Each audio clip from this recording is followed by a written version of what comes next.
Assalamualaikum warahmatullahi wabarakatuh. Perkenalkan, nama saya Mahrinda dari Pendidikan Biologi semester 3. Di sini ingin menjelaskan sedikit tentang reproduksi seksual pada hewan, siklus menstruasi, dan siklus estrusi. Baik, reproduksi seksual. Reproduksi seksual membutuhkan induk, jantan, dan betina. Reproduksi jenis ini melibatkan pembuahan atau penyatuan antara kedua sel gamet jantan dan betina. Karena itu, keturunannya akan mendapat sebagian kromosom, gen, atau DNA dari masing-masing induk. Pada reproduksi tersebut melibatkan organ kelamin jantan dan betina serta ditandai dengan peristiwa pembuahan atau fertilisasi. Pembuahan bisa terjadi di luar tubuh maupun di dalam tubuh. Fertilisasi pada hewan dibagi menjadi dua berdasarkan tempat terjadinya. Peran dari reproduksi adalah untuk memberi kelanjutan keberadaan suatu spesies. Karena hewan bersaing dengan individu lain di lingkungan untuk mempertahankan diri. Itu untuk jangka waktu yang cukup memungkinkan menghasilkan jaringan bagi keberlangsungan hidup mereka sendiri. Yang kedua ada fertilasi eksternal dan fertilasi internal. Pertama, fertilisasi eksternal terjadi di luar tubuh induk betina. Hewan yang fertilisasinya di luar tubuh induk akan menghasilkan sel telur dan sel sperma dalam jumlah banyak ke media untuk meningkatkan kesempatan pembuahan. Hewan yang melakukan pembuahan eksternal biasanya organisme akuatik seperti ikan dan amfibi. Tapi pembuahan eksternal membuat individu baru di tempat yang rentan oleh predator dan perubahan lingkungan. Lalu ada fertilisasi internal. Fertilisasi internal apabila terjadi di dalam tubuh induk betina, biasanya terjadi pada hewan generatif seperti kura-kura, ayam, dan singa.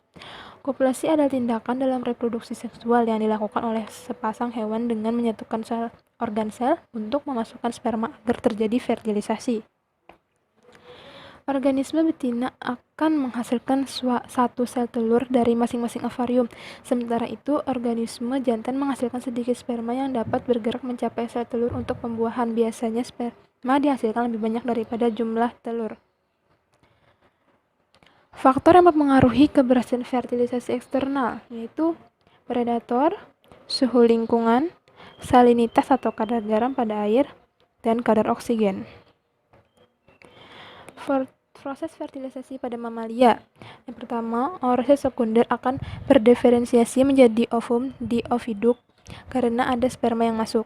Kedua, oosit dan sperma bertemu. Ketiga, sperma akan menembus folikel melalui celah-celah folikelnya. Keempat, setelah berhasil memasuki folikel, maka sperma akan mensekresikan enzim hyaluronidase untuk merusak atau menembus bagian korona radiata ovum.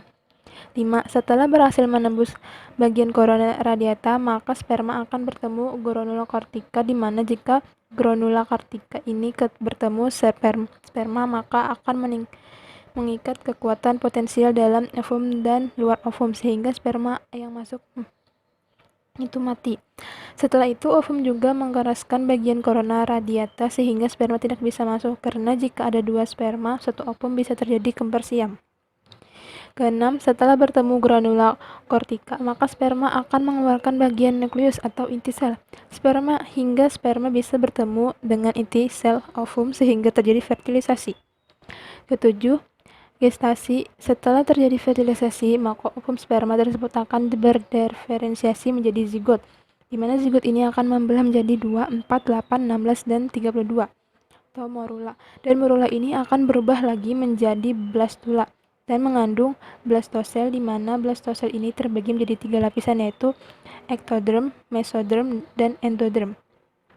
Pada bagian ektoderm akan berdiferensiasi menjadi sistem indera, endokrin, dan saraf. Pada bagian mesoderm akan berdiferensiasi menjadi urinaria, reproduksi, sistem rangka, dan sistem sirkulasi. Pada bagian endoderm akan berdiferensiasi menjadi sistem pernapasan dan sistem pencernaan.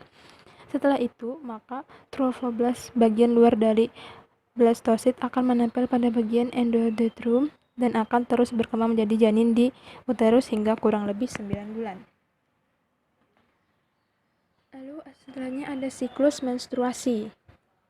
Sini ada fotonya.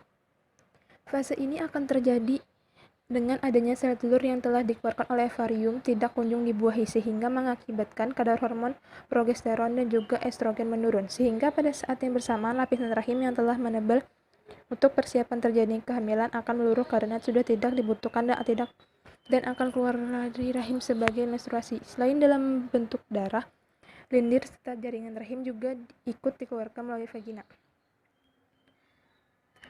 Fase folikuler atau fase praovulasi.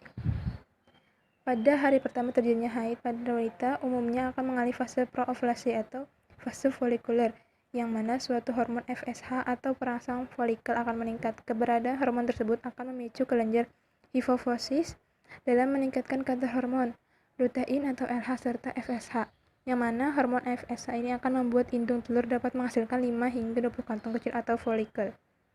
Pada serangkaian proses yang terjadi, sel telur yang akhirnya matang adalah sel telur yang paling sehat, sedangkan untuk sisa folikel yang lain akan kembali diserap tubuh. Adanya folikel yang matang dapat memicu hormon estrogen dalam hal penebalan dinding rahim. Lapisan dinding rahim yang menebal tersebut bertujuan sebagai tempat bagi embrio tumbuh karena terdapat banyak nutrisi. Fase folikel ini biasanya akan masuk sekitar 11 hingga 27 hari, tergantung siklus menstruasi setiap wanita, yang pada umumnya terjadi selama 16 hari. Fase ovulasi, kelenjar pituitari yang dipicu oleh kadar estrogen yang meningkat pada fase praovulasi akan melepaskan suatu hormon luteinizing atau sering disebut dengan LH. Pada fase ini, ovulasi yang sebenarnya telah dimulai, yang mana biasanya terjadi pada pertengahan siklus selama kurang lebih 2 minggu sebelum menstruasi terjadi. Saat ovarium melepaskan satu sel telur yang matang, inilah yang disebut dengan ovulasi. Yang selanjutnya, telur tersebut akan terus bergerak menuju tuba Pavlov untuk kemudian menuju rahim. Untuk menunggu hingga bertemu dengan sperma, masa hidup dari sel telur sangatlah singkat, yaitu sekitar 24 jam. Dalam fase ini merupakan fase yang paling memungkinkan terjadinya kehamilan. Akan tetapi, sel telur akan mati apabila dalam waktu sekitar 24 jam tidak dibuahi oleh sperma.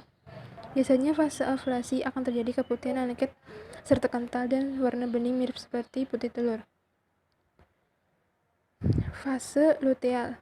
Bentuk dari folikel akan mengalami perubahan ketika folikel melepaskan sel telur, yaitu menjadi corpus luteum yang dapat memicu keluarnya hormon estrogen dan juga hormon progesteron. Hormon yang dilepaskan pada tahap ini memiliki peran untuk menjaga lapisan rahim yang tebal serta sebagian tempat bagi sel telur yang dibuahi. Hormon human chorionic gonadotropin atau HCG akan dihasilkan oleh tubuh, yang mana hormon ini dapat menjaga korpus luteum dan juga lapisan rahim selalu dalam keadaan tebal apabila terjadi proses kehamilan.